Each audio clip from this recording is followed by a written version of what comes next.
This how-to video is a very basic, easy way to how to join a classroom in Google Classroom. So if you do not already have Google Classroom up, on the student portal, student dashboard, there is a link for Google Classroom. Another way to load Google Classroom is on a blank Google page when you are signed into your school account.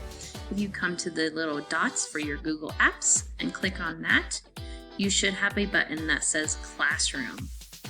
Okay, so once you are in your Google Classroom, it's very, very simple. Up here on the top right, you're going to click on this plus. And notice that when I hover over, it says create or join a class. Very simple. Click the plus and you'll go to join class, and then you'll put the teacher code in. And all of your teachers should supply the teacher code with you, for you. Once you put the code in, then this will pop up as colored. You'll click join and you'll be in your teacher's class.